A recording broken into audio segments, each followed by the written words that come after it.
പൊതുനിരത്തിൽ നിന്ന് ഫ്ലെക്സ് ബോർഡുകൾ നീക്കാനുള്ള ഹൈക്കോടതി നിർദ്ദേശം നടപ്പിലായോ? ന്യൂസ് 18 വിശദമായി പരിശോധിക്കുകയാണ്. പാതയോരങ്ങളിൽ നിന്ന് അനധികൃത ബാനറുകളും കൊടിയും നീക്കാൻ ഹൈക്കോടതി അനുവദിച്ച സമയപരിധി ഇന്നലെ അവസാനിച്ചിരുന്നു. അനധികൃത ഫ്ലെക്സ് ബോർഡുകൾ നീക്കാത്ത ഇടങ്ങളിൽ തദ്ദേശ സ്ഥാപനങ്ങളിലെ സെക്രട്ടറിമാരിൽ നിന്ന് ഇന്നു മുതൽ പിഴ ഈടാക്കാനാണ് ഹൈക്കോടതി നിർദ്ദേശം. നീക്കാത്ത ഓരോ പോസ്റ്ററിനും 5000 രൂപയാണ് പിഴത്തുക. തിരുവനന്തപുരത്ത് നിന്ന് വി അരുണും കൊച്ചിയിൽ നിന്ന് നവമി ദിനേശും ഒപ്പം കോഴിക്കോട് നിന്ന് MS അനീഷ് കുമാറും മലപ്പുറത്ത് നിന്ന് CV അനുമോദും നൽകും വിശദമായ വിവരങ്ങൾ.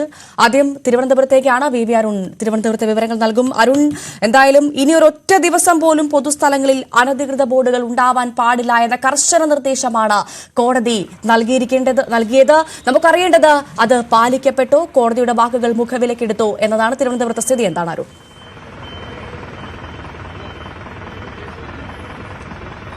ഭവ്യ, ഹൈക്കോടതിയുടെ വിരട്ടൽ തിരുവനന്തപുരം നഗരത്തെങ്കിലും ഏറ്റുവെന്ന് പറയണം. 5000 രൂപ പിഴ ഓരോ ബോർഡിനും നൽകാൻ തദ്ദേശ സെക്രട്ടറിമാർ തയ്യാറല്ല. അതുകൊണ്ട് തന്നെ തിരുവനന്തപുരം നഗരത്തിൽ ഞാനുള്ളത് സെക്രട്ടേറിയറ്റിന് മുന്നിലാണ്. MG റോഡിൽ ഈ സെക്രട്ടേറിയറ്റിൽ AG's ഓഫീസിന്റെ മതിൽ, നമ്മളിപ്പോൾ ഈ ദൃശ്യങ്ങളിലുള്ള ഈ ഭാഗത്താണ് ഏറ്റവും അധികം ഫ്ലെക്സ് ബോർഡുകൾ സാധാരണ ഉണ്ടാകാറുള്ളത്. രാഷ്ട്രീയ പാർട്ടികളുടെ, മറ്റ് സംഘടനകളുടെ, സെക്രട്ടേറിയറ്റ് ജീവനക്കാരുടെ, എല്ലാത്തരം ഫ്ലെക്സ് ബോർഡുകളും ബാനറുകളും ഒക്കെ പതിവായി കെട്ടുന്ന സ്ഥലമാണ്. ഈ ഭാഗത്ത് ഈ മതിൽ പോലും കാണാനാകാതെ AG's ഓഫീസിന്റെ അതിമനോഹരമായ കെട്ടിടമാണ്. ഈ കെട്ടിടം വളരെ പഴക്കമുള്ള രാജഭരണകാലത്തെ, ബ്രിട്ടീഷ് ഭരണകാലത്തേക്കുള്ള മനോഹരമായ ഒരു കെട്ടിടമാണ്. ആ കെട്ടിടത്തിന്റെ ഈ ഭാഗം ഇപ്പോഴാണ് എത്രയോ മാസങ്ങൾക്ക് ശേഷം പക്ഷേ ഇവിടെ നിന്നാൽ നമുക്ക് കാണാനാകുന്നത്.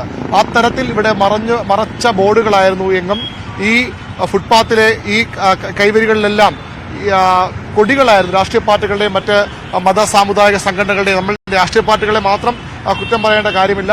പലപ്പോഴും ഈ മത സാമൂഹിക സംഘടനകളും ഒക്കെ ഇത്തരത്തിൽ ഈ ഫ്ലെക്സ് ബോർഡുകളും അതുപോലെ തന്നെ നടപ്പാത കയ്യേറിയുള്ള കൊടിതോരണങ്ങൾ കിട്ടണമൊക്കെ പതിവാണ് കേരളത്തിൽ എല്ലായിടത്തും, പ്രത്യേകിച്ച് തലസ്ഥാന നഗരത്തിൽ. അതൊക്കെ ഏതായാലും ഇപ്പോൾ ഈ തലസ്ഥാന നഗരത്തിൽ ഏതാനും ചെറിയ പോസ്റ്ററുകൾ, ഈ സെക്രട്ടേറിയറ്റിന്റെ മതിലിനോട് ചേർന്ന് ഏതാനും ചില പോസ്റ്ററുകൾ ഉണ്ട് എന്നതൊഴിച്ചാൽ സാധാരണ ഇവിടെ കാണുന്ന ഒരു ഫ്ലെക്സ് ബോർഡുകളുടെ, പരസ്യ ബോർഡുകളുടെ അതിപ്രസരം ഇപ്പോൾ സെക്രട്ടേറിയറ്റ് പരിസരത്തില്ല. ഞാനിന്ന് രാവിലെ തമ്പാനൂരും കിഴക്കേക്കോട്ടയും അതുപോലെ ഓവർബ്രിഡ്ജും മ്യൂസിയം പരിസരവും കോർപ്പറേഷൻ ഓഫീസിന് മുൻഭാഗവും വെള്ളയമ്പലവും ഒക്കെ പോയിരുന്നു. അവിടെയൊക്കെ തന്നെ ഇതുപോലെ വലിയ രീതിയിലുള്ള ഈ ബോർഡുകളുടെ ആധിക്യമുണ്ടാകുന്ന സ്ഥലമാണ്. പക്ഷെ അവിടെ നിന്നുമെല്ലാം മാറ്റിയിരിക്കുന്നു. വലിയ രീതിയിൽ ഈ ദിവസങ്ങളിൽ നഗരസഭയും തദ്ദേശ ഭരണ വകുപ്പും കൃത്യമായ നടപടി എടുത്തിരിക്കുന്നു. ഇപ്പോൾ ഇവിടെ ഒരു സമരം, സെക്രട്ടേറിയറ്റിൽ ആരംഭിച്ച ഒരു സമരം സെക്രട്ടേറിയറ്റിന് മുന്നിലുണ്ട്. അവിടെ സ്വാഭാവികമായും സെക്രട്ടേറിയറ്റിന്റെ മതിലിൽ തന്നെ ഫ്ലക്സും ബോർഡും ഒക്കെ ഉണ്ട്. ഇന്നലെ ഒരു 36 മണിക്കൂർ പെട്രോൾ ജീവനക്കാരുടെ നിശ്ചിതകാല പ്രക്ഷോഭമാണ്. 36 മണിക്കൂർ സമരമാണ്. ഇത്ര സമരങ്ങൾക്ക് ഫുട്പാത്തിലാണ് സമരം ചെയ്യുന്നത്. പക്ഷേ അനുമതി വാങ്ങിയുള്ള സമരങ്ങളാകാം, മുൻകൂർ അനുമതി വാങ്ങിയുള്ള സമരങ്ങളാകാം ഫുട്പാത്തിലുള്ള ഈ സമരങ്ങൾ. ഇവിടെ ഈ സമരം അവസാനിക്കുമ്പോൾ സ്വാഭാവികമായും ഈ ബോർഡും മറ്റുമൊക്കെ മാറ്റുമെന്ന് തന്നെ കരുതണം. ഇവിടെ ഈ സെക്രട്ടേറിയറ്റിന്റെ ചുവരിലുമൊക്കെ അതുപോലെ ഇവിടുത്തെ മരത്തിലും ഫുട്പാത്തിലുമൊക്കെ വലിയ ബോർഡുകൾ വച്ചിട്ടുണ്ട്. സമരം അവസാനിക്കുമ്പോൾ ഇത് മാറ്റാൻ തന്നെയാണ് സാധ്യത. ഇത് പെട്രോൾ ജീവനക്കാരുടെ അനിശ്ചിതകാല പ്രക്ഷോഭമാണ്. അതിന്റെ ഭാഗമായുള്ള 36 മണിക്കൂർ രാപ്പകൽ സത്യാഗ്രഹം പുരോഗമിക്കുന്നു. നഗരത്തിന്റെ പ്രധാന മേഖലകളിലൊക്കെ പൊതുവിൽ ഫ്ലെക്സ് ബോർഡുകളും മറ്റും മാറ്റി, ടൺ കണക്കിന് ഫ്ലെക്സ് ബോർഡുകളാണ് ഇതിനകം മാറ്റിയിട്ടുള്ളത്, ബാനറുകളാണ് മാറ്റിയിട്ടുള്ളത്. അതുകൂടെ ഉണ്ടാകുന്ന ഒരു മാലിന്യത്തിന്റെ തോതുകൂടിയുണ്ട്. അതേ രീതിയിൽ ഇങ്ങനെ ഇതെന്ത് ചെയ്യണം എന്ന കാര്യത്തിൽ കോർപ്പറേഷൻ ഇപ്പോഴും ഒരു വ്യക്തതയില്ല എന്ന് വേണം മനസ്സിലാക്കാൻ. ഇത്രയധികം മാലിന്യം വരുമ്പോൾ എങ്ങനെ അത് നീക്കം ചെയ്യും? നിർമ്മാർജ്ജനം ചെയ്യുന്ന വലിയൊരു ചോദ്യം തടസ്സമായി നഗരസഭകൾക്ക് മുന്നിലുണ്ട്. 9 ടണ്ണോളം മാലിന്യമാണ് തിരുവനന്തപുരം നഗരത്തിൽ മാത്രം മാറ്റിയെന്ന് നഗരസഭ പറയുന്നത്. ഏതായാലും ആ കാര്യങ്ങൾ ഇതിന് പിന്നാലെ വരാൻ പോകുന്ന വലിയ ഒരു സാമൂഹിക പ്രശ്നം കൂടിയാണ്, പാരിസ്ഥിതിക പ്രശ്നം കൂടിയാണ്. മണ്ണിൽ ലയിച്ചു ചേരുന്ന ബാനറുകൾ മാത്രമല്ല ഉണ്ടാകുന്നത്, അല്ലാതെയുള്ള ഫ്ലെക്സ് ബോർഡുകളും ഒക്കെ ഉണ്ടാകും. അതുകൊണ്ട് അതൊരു വലിയ പ്രശ്നമായി മാറും. ഏതായാലും ഹൈക്കോടതിയുടെ വിരട്ടൽ, ഹൈക്കോടതി അന്ത്യശാസനം ഈ ദിവസങ്ങളിൽ ഫലം കണ്ടിരിക്കുന്നു. എത്ര ദിവസങ്ങൾ ഇങ്ങനെ ഇതേ ഒരു വൃത്തിയോടുകൂടി നഗരം പോകും? ഇത്തരത്തിൽ ഫ്ലക്സും ബാനറുകളൊന്നും ഇല്ലാതെ ഇരിക്കും. ഈ സമരക്കാർ വരുന്നവരൊക്കെ ദിവസങ്ങളിൽ ഇത് മാറ്റുമോ എന്നൊക്കെ ഇനി കണ്ടറിയേണ്ടതുമാണ്. ഇല്ലെങ്കിൽ സ്വാഭാവികമായും നഗരസഭാ ജീവനക്കാർക്ക്, നഗരസഭാ സെക്രട്ടറി അടക്കമുള്ളവർക്ക് അതിന്റെ ഉത്തരവാദിത്തമുണ്ടാകും. അവർക്ക് പിഴ നൽകേണ്ടിയും വരും. തീർച്ചയായും അതാണ് തിരുവനന്തപുരത്തെ സാഹചര്യം. അരുൺ പറഞ്ഞതുപോലെ തന്നെ എന്തായാലും ഹൈക്കോടതിയുടെ അന്തിമ ശാസനം വിരട്ടൽ അത് ഏറ്റിട്ടുണ്ട് തിരുവനന്തപുരത്ത് എന്ന് വേണം മനസ്സിലാക്കാനത്. അരുൺ സൂചിപ്പിച്ചതുപോലെ എത്ര ദിവസം അത് മുന്നോട്ട് പോകും, എത്ര നാൾ ഇങ്ങനെ ശുചിയായി നഗരം കാണാൻ സാധിക്കും, അനധികൃത ഫ്ലക്സുകളില്ലാതെ നഗരത്തെ കാണാൻ സാധിക്കുമെന്ന ചോദ്യം ബാക്കിയുണ്ടെങ്കിൽ പോലും നിലവിൽ സാഹചര്യം ഹൈക്കോടതി പറഞ്ഞതുപോലെ കാര്യങ്ങൾ മുന്നോട്ട് പോകുന്നുണ്ട്. അതേ സമയത്ത് തന്നെ തിരുവനന്തപുരത്ത് മാത്രം 10 ടൺ ഫ്ലക്സ് മാലിന്യമുണ്ടെന്നാണ് ഇപ്പോൾ അരുൺ നൽകുന്ന റിപ്പോർട്ട്. അത് ഇനി എന്ത് ചെയ്യുമെന്നുള്ള ചോദ്യവും അവിടെ ബാക്കി നിൽക്കുന്നുണ്ട്. നമുക്കിനി മലപ്പുറത്തേക്ക് പോകാം. അവിടെ CB അനുമോദ് ഉണ്ട്. Anumod, good morning. എന്തായാലും ഏറ്റവും പ്രധാനം നമുക്ക് അറിയേണ്ടത് പൊതുനിരത്തിൽ നിന്ന് ഫ്ലക്സുകൾ മാറ്റാനുള്ള ഹൈക്കോടതിയുടെ നിർദ്ദേശം മലപ്പുറത്ത് എത്രമാത്രം പ്രാവർത്തികമായി എന്നാണ്.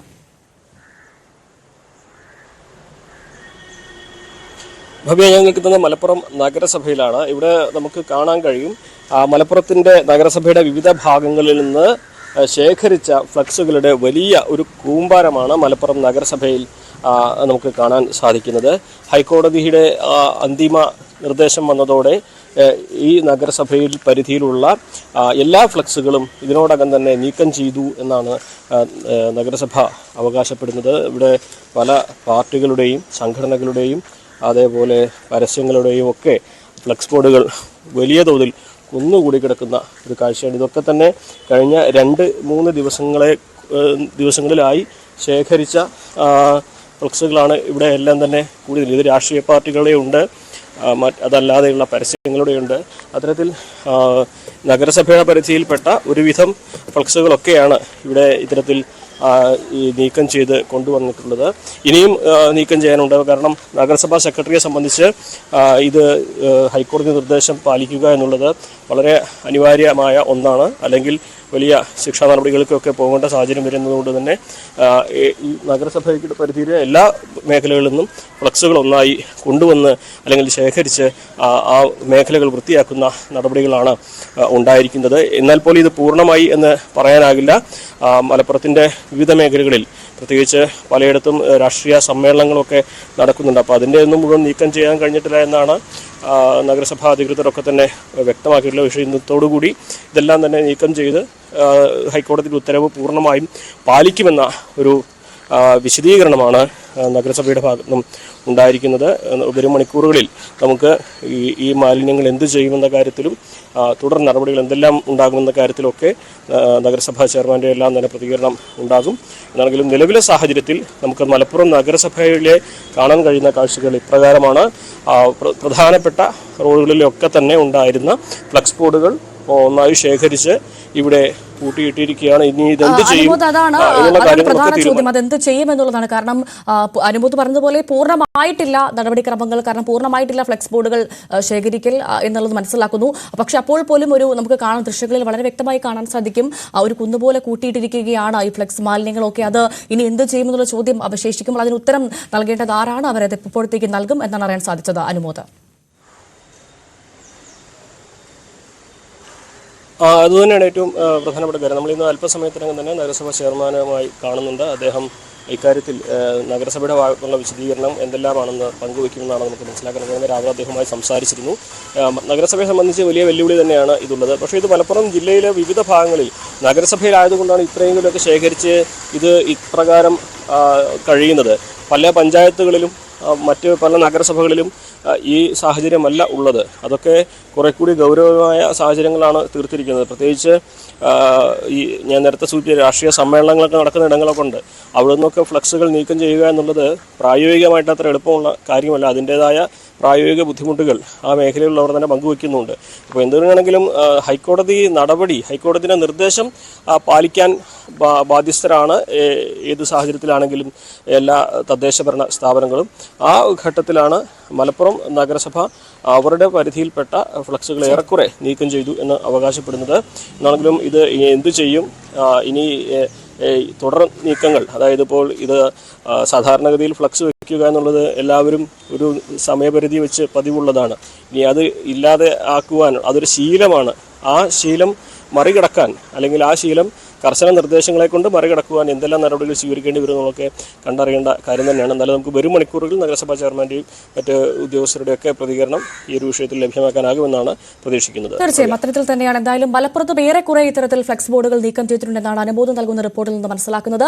പക്ഷേ അപ്പോൾ പോലും അത് പൂർണ്ണമായിട്ടില്ല. കോടതിയുടെ നിർദ്ദേശം അത് ഏത് സാഹചര്യത്തിലാണെങ്കിലും പാലിക്കാൻ അധികൃതർ ബാധ്യസ്ഥരാണത്. അതുകൊണ്ട് തന്നെ ഇത് പൂർണ്ണമായും നമുക്ക് പ്രതീക്ഷിക്കാം അത്തരത്തിലുള്ള പൂർണ്ണമായും ഫ്ലെക്സുകൾ മാറ്റുമെന്ന്. പക്ഷേ എത്ര നാൾ അത് നീണ്ടു നിൽക്കുമെന്ന കാര്യം സംശയമാണ്. അനുമോദം തന്നെ പറഞ്ഞതുപോലെ ഇതൊരു ശീലമാണ് ഫ്ലെക്സുകൾ വെക്കുന്നത്.